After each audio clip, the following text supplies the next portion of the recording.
Humour, joke और comedy, ये सब तो लोगों को एंटरटेन करने के लिए थी ना, लोगों को हंसाने के लिए थी, उनका दिल खुश करने के लिए थी। मगर पता ही नहीं चला कि कब ह्यूमर में सिंपल चीजें डालना फनी हो गया, कब लोग डार्क ह्यूमर के नाम पे लड़कियों को ऑब्जेक्टिफाई करने लगे, कब लोगों के हालातों पर भद्दे भद्दे कमेंट्स करना डार्क ह्यूमर हो गया। लोगों को ये बात समझ में नहीं आती है कि बिना किसी चीज को ओवर किए बिना भी आप कॉमेडी कर सकते हो, लेकिन पता नहीं कैसे पर ये जनरेशन के दिमाग में डार्क ह्यूमर इतने अंदर तक, डीप लेवल तक घुस चुका है कि अब कुछ नहीं किया जा सकता। आजकल की जनरेशन बिना कुछ सोचे समझे कुछ भी कर रही है। अगर कोई इस चीज को पॉइंट आउट कर दे तो उसे नॉर्मी कहने लगते हैं, हर चीज को ओवर करके दिखा दो तो लाइक्स आ जाते हैं और लोग बोलने लग जाते हैं कि ये तो बहुत ही ज्यादा डैंक है, इसका ह्यूमर तो बहुत डार्क है। लेकिन चीजें हद से ज्यादा तब खराब होने लग जाती हैं जब ऐसी हरकतें लड़कियां भी करने लगे। कंटेंट के नाम पे सिर्फ और सिर्फ पीरियड्स, प्राइवेट पार्ट से रिलेटेड जोक्स करने को आजकल कुछ क्रिएटर्स काफी डार्क ह्यूमर समझ ले रहे हैं। और ऐसी ही एक क्रिएटर है सेजल। अगर थोड़े से भी एक्टिव हो तो कहीं ना कहीं आपने इस सेजल नाम की लड़की के रील्स अपने इंस्टा फीड पे जरूर देखे होंगे। इसके कंटेंट में ह्यूमर तो दूर दूर तक नहीं होता, अगर कुछ होता है तो वो है सिर्फ भर भर के वल्गर कंटेंट। इसके कंटेंट लिटरली इतने ज्यादा खराब होते हैं कि मैं खुद लड़का होने के बावजूद भी ये सब नहीं देख पा रहा। मगर आखिर इसके इस टाइप के कंटेंट बनाने के पीछे का रियल मकसद क्या है, ये बात आप आने वाले कुछ मिनट्स में समझ जाओगे।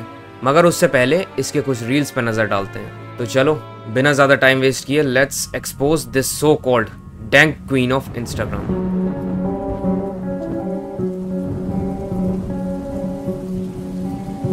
नमस्ते, मेरा नाम है सेजल। आज एक लड़का का मैसेज आया, उंगली करके दिखाओ, तो मैं चली गई उससे उंगली करने। मेरे उंगली करने के बाद अचानक से सब लोग रोने लग गए। मैंने तो बस उसकी माँ में उंगली किया था, पता नहीं सब रो क्यों रहे थे। भाई क्या माल है तो देख, ओए मुंह में लेगी, आजा लेती।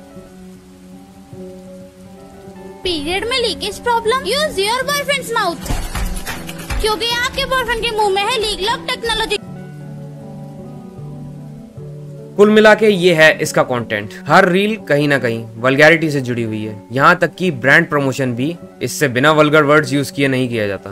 सबसे बड़ी प्रॉब्लम्स है इसकी रील्स में, वो ये है कि ये बड़े इजीली वुमेन को ऑब्जेक्टिफाई कर देती है और खुद भी एक लड़की होने के कारण इसे वो हेट नहीं मिलता जितना ये लड़की डिजर्व करती है। वरना सेम बात अगर कोई लड़का कर दे तो उसे लिटरली जेल हो जाएगी। एक लड़के ने कमेंट किया, अबे कभी अपनी शक्ल देखी है साली बोनी? हाँ, मैं इतनी बोनी होगी तेरी माँ मुझे की तरह यूज कर सकती है। और उसने किया, इसी वजह से मेरा कलर काला है। अगले टाइम मेरे से देखी ना तेरी मम्मी की समझ जाऊंगी। और तूने अपनी शक्ल और हाइट देखी, तो पैदा कैसे हो गया? तेरी माँ ने बियर की बोतल डालने से पैदा हो गया। इतनी गालियां दी इसने इस रील में कि हर वर्ड के बाद मुझे मजबूरी में बीप लगाना पड़ रहा था। लेकिन इस रील में फनी पता है क्या था? इसकी बातें ना, सबसे फनी है इसके रील का कैप्शन। इसमें इसने लिखा है, हाइट तो बड़ी हो गई, सोच का क्या करेगा। उसके एक डीएम के चक्कर में उसके माँ बाप के बारे में इतना बुरा भला बोल के, खासकर उसकी माँ के बारे में, जबकि ये खुद भी एक लड़की है। इतनी बुरी भाषा का यूज करके दूसरों की सोच पे ज्ञान देना, इसके लिए एक अलग ही लेवल की हिम्मत चाहिए होती है। काफी सारी माइनर एज की लड़कियां भी आजकल इंस्टाग्राम पे सो कॉल्ड डैंक कम्युनिटी का हिस्सा बनने की नाकाम कोशिश कर रही हैं, जिसमें कि 12 से 14 साल की बच्चियों का इस टाइप का थॉट प्रोसेस होगा, ये आपने भी कभी नहीं सोचा होगा। हर दूसरे रील में पीरियड जोक मारने से कंटेंट नहीं बनता। इसके जब 100 के हुए थे तब इसने एक पोस्ट किया था जिसमें इसने क्या लिखा था, मैंने खुद का मजाक बनाने में कभी भी हेजिटेट नहीं किया, एंटरटेन करने के लिए लोगों का मजाक उड़ाया, पर मेरी राधा रानी जानती है कि मैंने कभी किसी का दिल से बुरा नहीं चाहा। सबसे पहली बात, अपने इस नीच, घटिया और बकवास कंटेंट में भगवान का नाम इंक्लूड करना बंद करो। एटलीस्ट भगवान को ऐसी चीजों से दूर रखो। और दूसरी बात, तुमने खुद का मजाक नहीं बल्कि सारी की सारी औरतों का मजाक बनाया है,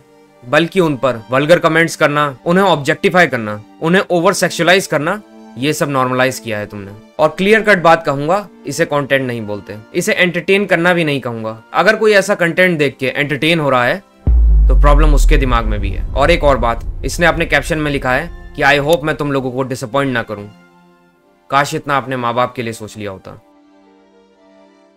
इस टाइप का डार्क ह्यूमर, सीधी सी बात, कोई भी डार्क ह्यूमर नहीं कहलाता, बल्कि एक डिस्टर्बिंग ह्यूमर कहलाता है। अगर आपको डार्क ह्यूमर ही पसंद है मगर डिस्टर्बिंग नहीं, तो आपको श्मूज जरूर ट्राई करना चाहिए। एक ऐसा डेटिंग ऐप जिसमें आपको मीम्स देखते देखते मैचेस मिलते हैं। श्मूज एक डेटिंग ऐप है जिसमें आप सिर्फ मीम्स स्वाइप कर सकते हो, लोगों को नहीं, और उन लोगों से मीट कर सकते हो जो कि आपके सेंस ऑफ ह्यूमर के हिसाब से मैच करते हैं। आपको बस अपना फेवरेट मीम कैटेगरी सिलेक्ट करना है और अपने पसंदीदा मीम्स को स्क्रॉल करना है, और बस आपको स्वाइप राइट करना है उन मीम्स पे जिनको आप पसंद करते हैं, और लेफ्ट करना है जिनको आप नहीं करते। उसके बाद आपको प्रोफाइल रिकमेंडेशंस मिलेंगे according to the memes you liked. जो भी पर्सन आपको वहां पे पसंद आता है तो आप स्नूज दबा सकते हैं, और अगर नहीं आता तो आप स्नूज दबा सकते हैं। If they snooze you back then boom it's a match. और इसमें जब आपका मीम टेस्ट पहले से ही मैच हो रहा है तो क्या पता आप वाकई में एक दूसरे के साथ डेटिंग करने लग जाएं। तो मेरे हिसाब से तो खाली मीम स्क्रॉल करने से अच्छा ये है कि अपने पसंदीदा मीम स्क्रॉल करो और डेट पे भी जाओ। डाउनलोड करो स्मूज को, लिंक आपको डिस्क्रिप्शन में मिल जाएगा। साथ ही साथ अपने पसंदीदा मीम्स को स्क्रॉल करो, साथ साथ डेट पे भी जाओ।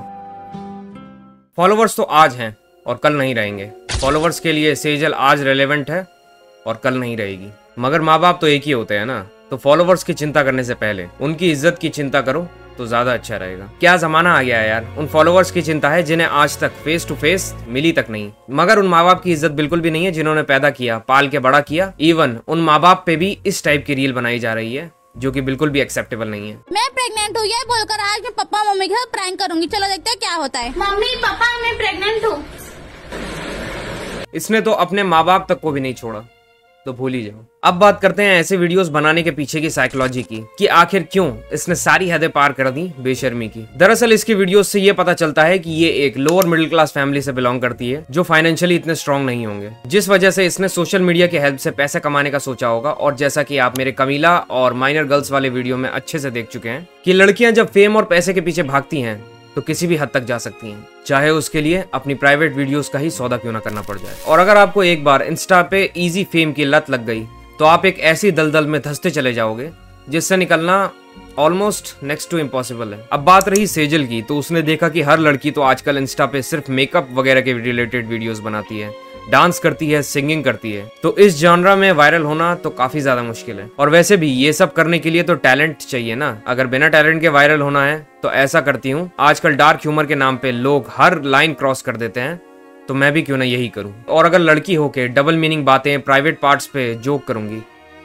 तो क्या पता लोग मुझे भी देख लें। और कहीं ना कहीं इसका ये प्लान सक्सेसफुल भी हुआ, क्योंकि आप खुद ही देखो, आपने कभी इतनी जल्दी किसी ब्यूटी इन्फ्लुएंसर या डांसर या सिंगर को इतनी तेजी से वायरल होते हुए देखा है जितनी जल्दी सेजल हुई, जितने जल्दी इसके फॉलोअर्स बढ़े और जितने जल्दी इसके व्यूज आए। गारंटी देता हूँ कि नहीं देखा होगा। और यही चीज इसे पता थी, इसने वही किया जो कि लड़कियों के लिए ऑलमोस्ट इम्पॉसिबल होता है, जो नॉर्मल लड़की के लिए करना बिल्कुल कॉमन नहीं है। और इसकी इसी ट्रिक ने इसे वायरल कर दिया, जिसके बाद इसके पास पैसे आने लगे। तो हो गया ना इसका गोल अचीव।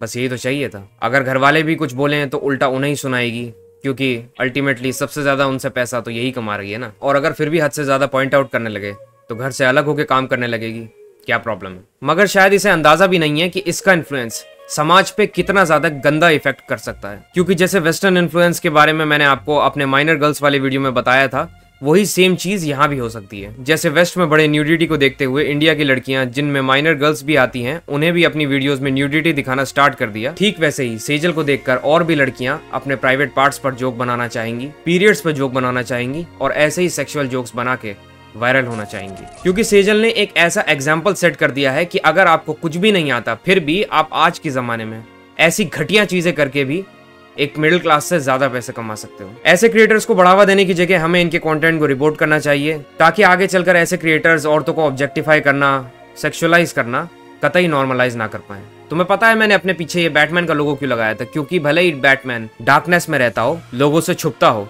बट उसके अंदर एक ऐसी लाइट है जो सारे अंधकार को खत्म करने की ताकत रखती है। और अगर हम बैटमैन की पर्सनैलिटी को सच में अपनाते हैं तो हमारी भी ये पूरी रिस्पॉन्सिबिलिटी रहती है कि जो भी समाज में गंद फैला रहा है उसे हम सही रास्ते पर लेकर आएं। और अगर वो फिर भी नहीं मान रहा तो ऐसे रास्ते का इस्तेमाल करें जो कि सिर्फ और सिर्फ एक लास्ट ऑप्शन है। I hope you like this video and my perspective of seeing things. अगर वीडियो अच्छी लगी है तो please do subscribe to this channel. बहुत मदद मिलती है मुझे और बहुत मेहनत लगती है इन वीडियोस को बनाने में। साथ ही साथ do follow me on my Instagram, क्योंकि ऐसे ही रिलेटेड वीडियोस मैं वहां पे भी शॉर्ट फॉर्म में डालता रहता हूँ।